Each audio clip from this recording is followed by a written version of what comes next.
Today I am going to explain the जज from help. तो start में हमें इस ड्रामे की फीमेल लीड को दिखाया जाता है जो डॉक्टर्स के क्वेश्चंस का जवाब दे रही होती है। वो कहती है कि वो एक डीमन है और हेल से आई है और इस वक्त वो एक लड़की की बॉडी में है जिसका नाम कांग बितना है। वो कहती है कि ये बॉडी मैंने चूज नहीं की, लेकिन फिर भी वो उस बॉडी से बहुत सेटिस्फाई है क्योंकि ये बहुत प्रिटी है। उससे एक डॉक्टर पूछता है कि असली कांग बितना मर चुकी है क्या।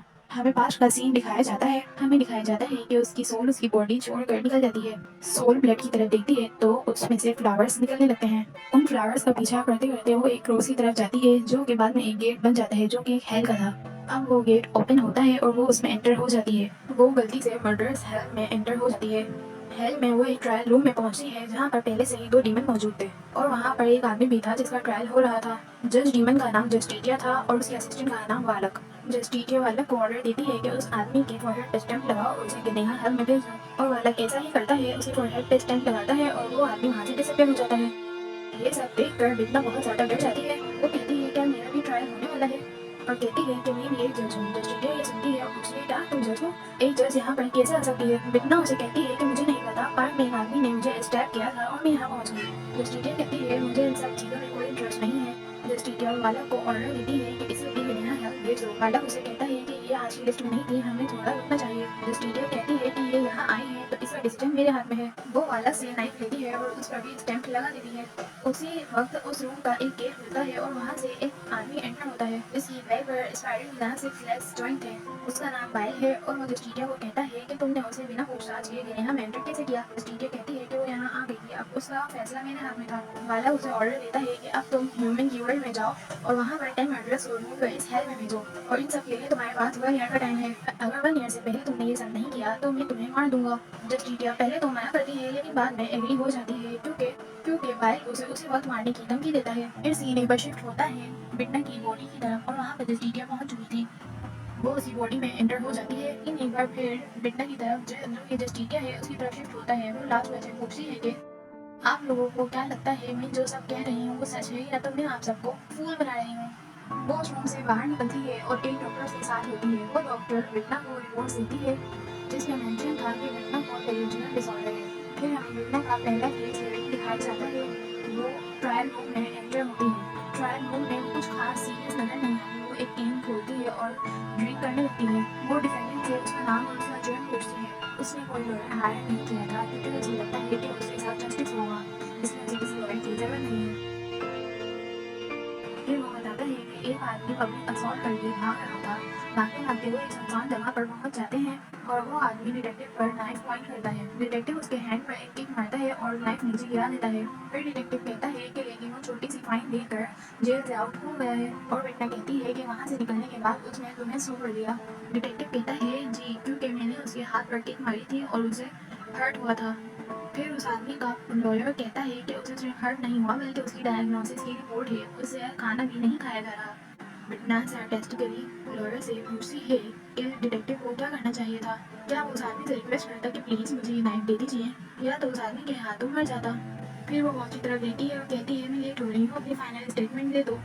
डिटेक्टिव खड़ा होता है और कहता है कि मुझे बहुत रिग्रेट है, मुझे उसे उसके हाथ पर सिर्फ किक नहीं मारनी थी बल्कि उसको पूरा मोड़ देना चाहिए था। फिर दिखाया जाता है कि बिन्ना बाहर निकल रही थी और वहाँ पे पूरा बच्चों का ग्रुप खड़ा था जो अपने टीचर से सवाल जवाब पढ़ रहा था। वो टीचर बिन्ना को रोक कर कहती है कि आप बच्चों के सवालों का जवाब दें। वो अजीब अजीब तरीकों से बच्चों के सवालों का जवाब देने लगते हैं और कहती है कि मैं एक डीमन हूँ। तो वहाँ खड़े बच्चे कहते हैं कि डीमन इतना ब्रिटेन नहीं हो सकता। ऐसी वो भी बहुत सारी बातें करती है और एंड में बिन्ना उन्हें सिखाती है कि यहाँ पर कोई जस्टिस नहीं है और ये कहकर आगे चली जाती है। वो अपनी कार की तरफ पहुँचती है तो उसके पीछे वो डिटेक्टिव भी आ जाता है जिसका ट्रायल वो अभी नहीं कर रहे थे। बिन्ना अपनी सारी फाइल और अपना कोट और अपना आईडी कार्ड उतार कर उसे दे देती है और कहती है मेरे ऑफिस में एक चली इंसान होगा, उसे मेरा सामान दे देना। डिटेक्टिव उसे कहता है कि मैं आपसे थैंक्स करना चाहता हूँ। बिन्ना कहती है कि थैंक्स की कोई ज़रूरत नहीं, मैं ये सब इसलिए करती हूँ क्योंकि मुझे रोज़ रोज़ बुरे लोगों से मिलने में मज़ा आता है। डिटेक्टिव बिन्ना का सामान उसके ऑफिस में ले जाता है और वहाँ पे हमें एक छवि इंसान दिखाया जाता है और वो कोई और नहीं वाला ही है जो कि जस्टिटिया का असिस्टेंट था। उसके बाद बिटना एक चर्च में एंटर होती है जहाँ पर पहले से ही एक लड़की रो रही होती है। बिटना उससे कहती है कि तुम्हारा केस मैं हैंडल करूँगी, अगर कोई सच है जो तुम्हें पता है तो तुम मुझे बता सकती हो। वो लड़की कहती है कि मैंने उसे माफ़ कर दिया है। बिटना कहती है कि तुम कैसे किसी इंसान को माफ़ कर सकती हो जिसने तुम्हें धमकी दी और तुम्हें मारा हो। बिटना बहुत ट्राई करती है कि वो लड़की उसे सब कुछ बता दे, लेकिन वो नहीं बताती और वहाँ से ऊपर चली जाती है। बिटना उसका पीछा करने लगती है। पीछा करते करते वो बाहर निकल आती है। वो लड़की पुलिस को बता देती है कि ये लड़की मेरा पीछा कर रही है। बिटना पुलिस को कहती है कि मैं जज हूँ। तो पुलिस वाले उससे पूछते हैं कि आप अपना आईडी कार्ड दें। बिटना देखती है तो उसके पास आईडी कार्ड नहीं था। लेकिन वजह से पुलिस वाले उसकी वो रिपोर्ट से लेते हैं जिसमें वो मेंशन करके वो उसे इल्यूजन डिसऑर्डर है। वो उसे अपने साथ लेकर चले जाते हैं। सीन शिफ्ट होता है पुलिस स्टेशन में, जहाँ पर वही डिटेक्टिव एंटर होता है। पीछे से उसके मामा उसे कॉपरेट करते हैं। डिटेक्टिव की मदर उसे कहती है कि आइंदा से थोड़ा और केयरफुल रहना। क्रिमिनल को पकड़ने के लिए सब कुछ करो, लेकिन अपनी जान को खतरे में मत डालना। उसी वक्त वहाँ पर घटना एंटर होती है। पुलिस वाले उसे वहाँ पर लेकर आए थे। डिटेक्टिव लॉन्ग उससे इंक्वायरी करने लगता है। बिटना लॉन्ग को कहती है कि मैं मिन जोंग से मिलने गई थी। मैं उसके केस की जज इंचार्ज हूँ और जहाँ तक मुझे मालूम है तुम उस केस के लीड डिटेक्टिव हो। और कहती है कि मुझे लगता है कि मिन जोंग हमसे कुछ छुपा रही है। मैं यही सब पूछने उसका पीछा कर रही थी। लॉन्ग कहता है कि आपको भी यही लगता है कि उसने नॉन पनिशमेंट लेटर प्रेशर में लिखा है। बिटना कहती है कि अच्छे जज का यही फर्ज है कि वो अपने केस को अच्छे से सॉल्व करे। फिर हमें बाहर का सीन दिखाया जाता है। डॉन बिगना को उसकी रिपोर्ट वापस करता है। बिगना उसे कहती है कि मेरी तरफ इस तरह मत देखो, किसी डॉक्टर ने मेरा मिस डायग्नोस कर दिया था। क्या तुम्हें भी लगता है कि मैं पागल हूँ? डिटेक्टिव कहता है कि मैंने आपको बच्चों से बातें करते हुए देखा था।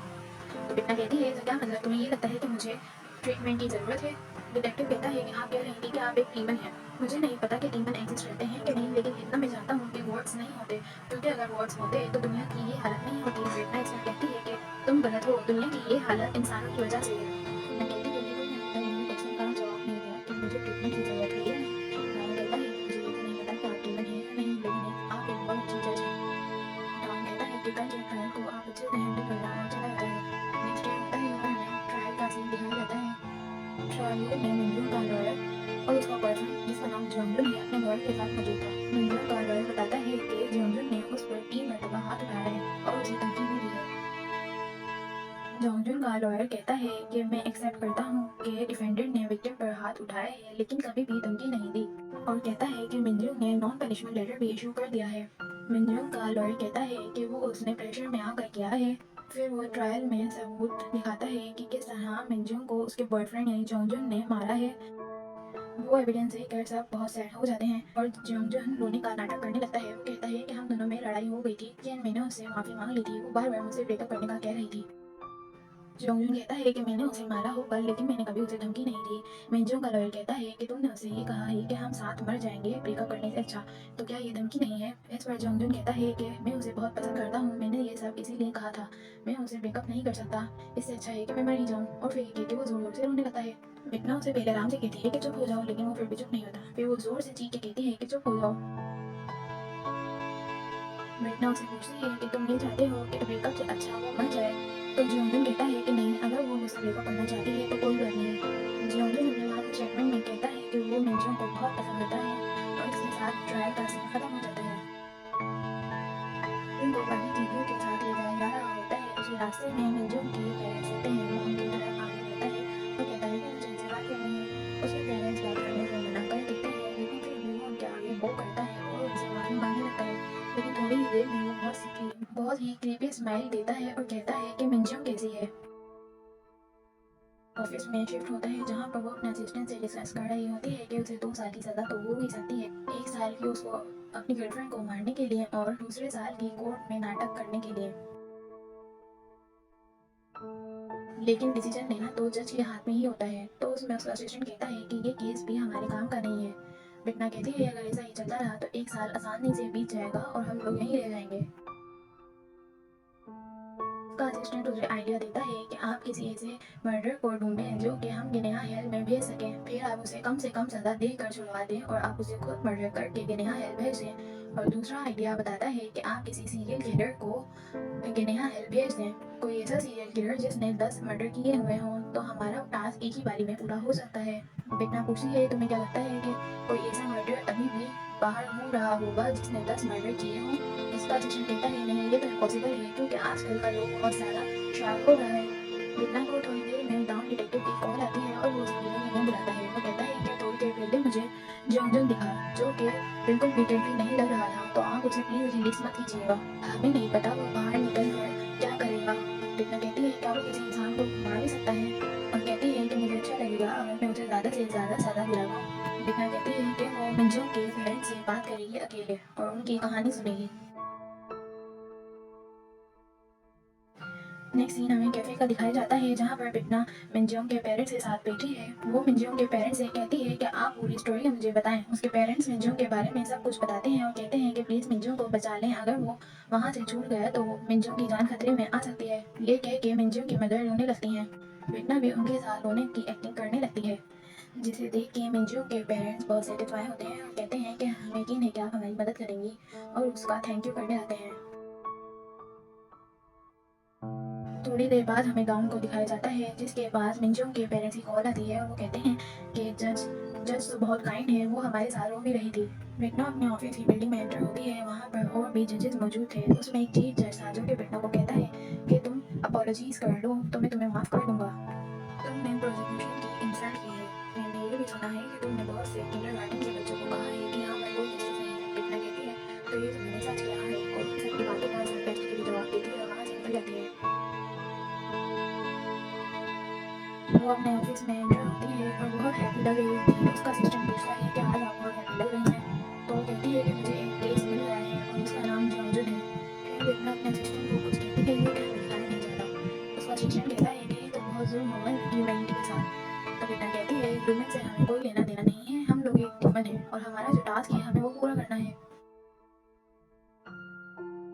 नेक्स्ट सीन हमें ट्रायल का दिखाया जाता है जहाँ पर बिगना अनाउंस करती है कि जंगजुन ने मिंजू को फिजिकली असॉल्ट किया है, जो कि एक सीरियस क्राइम है और इसकी सज़ा बहुत इंटेंस हो सकती है। लेकिन विक्टिम मिंजू ने अपील की है कि उसे माफ़ कर दिया जाए और जंगजुन अपने एक्शंस पर बहुत रिग्रेटफुल है और बिगना जंगजुन की पनिशमेंट अनाउंस करती है कि उसे 3 मिलियन वॉन फाइन पे करनी होगी। ये सब सुन के वहाँ पर लोग बैठे हुए लोग बहुत हैरान हो जाते हैं। बिगना से डॉन बात करने के लिए आता है। कहती है कि मुझे पता है कि तुम क्या कहना चाहते हो। मैंने सिर्फ लोग के अकॉर्डिंग फैसला किया है। तुमने खुद डिफेंडेंट को माफ कर दिया है तो लोग क्या कर सकता है। इस पे डॉन कहता है कि तुम्हें पता है कि उसने प्रेशर में आकर वो लेटर लिखा था। डॉन कहता है कि आपको ज़रा भी विक्टिम पर तरस नहीं आता। वो कहती है कि मेरे अंदर विक्टिम के लिए कोई सिंपैथी नहीं है, लेकिन अगर मैं ये कहूँ कि वो अपनी सज़ा ज़रूर भुगतेगा तो गलत नहीं होगा। ऐसा कह के वो वहाँ से निकल जाती है। जॉनसन डिटेंशन सेंटर से बाहर आ जाता है और उसे बाहर डिटेक्टिव डाउन दिखता है। डाउन उसे कुछ खाने के लिए देता है। जैसे ही जॉनसन वो लेने के लिए हाथ बढ़ाता है तो वो उसे जमीन पर फेंक देता है और कहता है आप खा लो। डाउन उसे कहता है कि तुम यहाँ से छूट तो गए हो लेकिन मिंजुओं के आसपास भी नजर नहीं आना। लो ने तुम्हें पहली बार छोड़ा है, दूसरी बार वो तुम्हें नहीं छोड़ेगा। फिर सीन शिफ्ट होता है मिंजुओं के फ्लैट पर जहाँ पर उसके पेरेंट्स और डिटेक्टिव डाउन उसके गेट के बाहर खड़े थे। मिंजुओं उनको कहती है कि आप लोग चले जाएं यहाँ से। उसके पेरेंट्स कहते हैं कि हम वैसा ही करेंगे जैसा तुम कहती हो, लेकिन अगर तुम घर आना चाहो तो किसी भी वक्त आ सकती हो। हम कुछ खाने का सामान यहाँ पर रख कर जा रहे हैं। डिटेक्टिव डाउन कहता है कि मैंने यहाँ पर SOS वॉच भी रख दी है, अगर तुम्हें कोई खतरा महसूस हो तो इस वॉच का बटन दबा देना, हम लोग फ़ौरन यहाँ पर आ जाएंगे। जैसे ही वो लोग जाते हैं वो गेट ओपन करके वो सारा सामान अंदर ले लेती है। दिन गुजर रहे होते हैं और बिगना वेट कर रही होती है कि जंगजुन मिंजुओं को मर्डर कर दे और डिटेक्टिव डाउन भी मिंजुओं के घर पर नजर रखे हुए होता है। डाउन के गुंडे उसे कहते हैं कि तुम कब तक उसके घर पर नजर रखोगे, यहाँ पर और भी केस हैं जिसे तुमको हैंडल करना है। डाउन की मामा जो कि उसकी एक कुलीग है वो भी कहती हैं कि तुम बस उस पर कभी कभार नजर रख लिया करो, लेकिन दूसरे केस भी हमारी प्रायोरिटी है। सारा ध्यान अगर एक ही केस पर दोगे तो और भी ऐसे केस होने के चांसेस हैं। और कहती है कि मुझे भी बुरा लगता है जिस तरीके से तुम्हें लग रहा है, लेकिन हम दूसरे केसेस को निगलेक्ट नहीं कर सकते। अब हमें दिखाया जाता है कि मिंजो तो अपने घर में अकेली बोर हो चुकी थी और वो थोड़ी रिलैक्स फील कर रही थी। वो अपने फादर को कॉल करती है और कहती है उसे आके वहाँ से ले जाएं।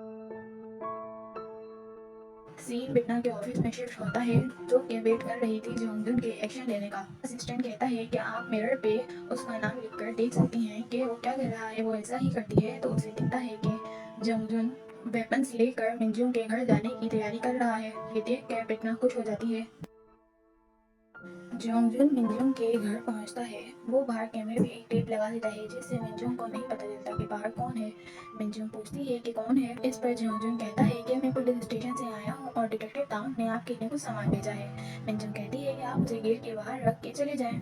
वो कहता है ठीक है। मिनजुन थोड़ी देर बाद गेट खोल कर देखती है तो वहाँ पर जोंगजुन खड़ा होता है और कहता है कि मैंने तुम्हें बहुत मिस किया, और गेट तोड़कर अंदर घुस जाता है और उसे बहुत बुरी तरीके से पीटना शुरू कर देता है और कहता है कि क्या तुमने मुझे मिस नहीं किया। बिटना ये सब देख रही होती है। मिंजू मुझसे बोलती है कि प्लीज मेरा पीछा छोड़ दो। जोंगजुन कहता है कि ठीक है, मैं तुम्हारे बदले तुम्हारे पेरेंट्स को मार दूंगा। वो कहता है कि अगर तुमने किसी को कुछ भी बताया तो मेरा नेक्स्ट शिकार तुम्हारे फादर होंगे।